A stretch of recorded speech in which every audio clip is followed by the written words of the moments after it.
Mayong adlaw sa inyo tanan. Subong adlaw ani ako sa inyo tubangan no. Bilang isa ka gapadalagan ka kapitan sa inyo barangay, tanan akon himuon.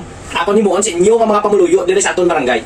Gani hindi gid ako pagkalimtan sa maabot nga eleksyon, inyo ako suportahan. Wala iban ninyo suportahan ang akon nga partido. Kay siyempre ang inyo kapitan wala iban kundi si Pedro. Ako si Pedro de la Cruz gapadalagan bilang kapitan sa inyo barangay. Oh, kamusta? Kamusta? Okay. So mo na akon plataporma sa bungad adlaw sa inyo. Pagpamati ka mo kay ang akon plataporma para gid ni sa karaydan sa aton barangay. So sa mga bata ug dirang wala mapamalay, subong dali na lang nga tinion ang inyo hulaton. Kay oras nga ako ang magdaog, may ara na ako ng dumduman nga project para sa inyo. May ara na ako project. Maghimo ako sa aton barangay sang housing project. So sa mga mangunguma dira no, bala ko damo gid mangunguma sa aton dire. Plakpak dira ang mga mangunguma, si Manong. Sa tandaan yung mga mangunguma no, ako ni hatag sa inyo libre nga abono. Kag siyempre libre nga mga binhi sa oras sa tangtaranong. Sa pag-abot sa tagtaranong, wala na hindi na ako magproblema sa inyong mga binhi. Kaya ako nang bahala sa inyong mga binhi. Basta subong, ang ako na ginapangayo sa inyo tanan, kamu man bahala sa akon, nga butuhon nyo ako sa maabot nga eleksyon. So sa mga kababayan, kung na kamusta kami dyan tanan, kaya ang akong plataporma para gini sa aton tanan yung mga pamuluyo sa aton barangay. Gani hindi nyo pagkalimtan sa liwat, Pedro de la Cruz.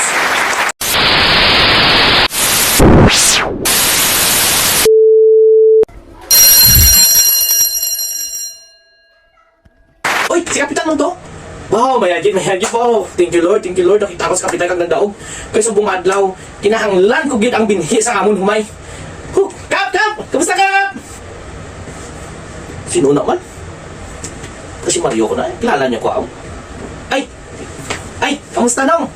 Ano tani ato nong? Dako akong problema subong Kap. Bala ko ikaw lang gid makabulig sa akon.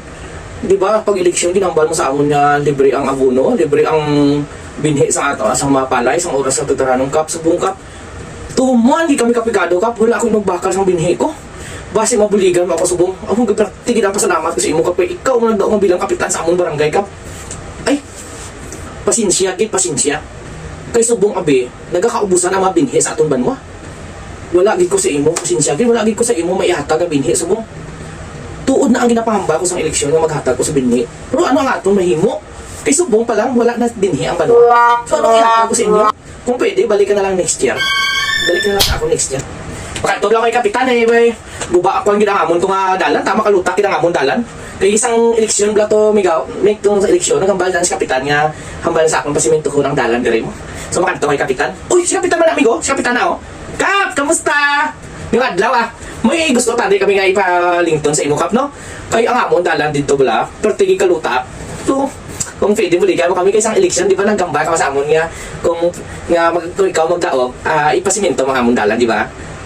Wow, nagpasalamat di kami kay ikaw nagdaog ka po. So, dako na gid nga sansa nga mapasimento gid amon dalan kay hamak mo 20 ka tuig nga kami diri kay Star. Tanaw bla amon dalan ka po. Grabe ka lutak-lutak na Kap. Ay, Mister, kamusta? Ano tani? Okay.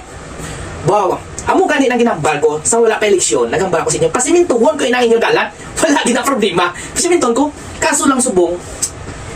To hindi ko mapasiminto nga ato inyong dalan diri. Balaan ko insa. Ang bako dito sa banwa naton guba. Ang bulldozer guba. Pati ang aton nga dump truck guba man. Paano ko makatag sa inyo sa simento? Pati ang mixer sa simento guba man. Mapasensyahan nyo ginagawa. Kung pwede balik ako next year. Ha? Next year na lang ako balik. Kaya tagaan sure. Wala na nakatag ko sa inyo. Ang tanan yung gusto sa akin. Sige.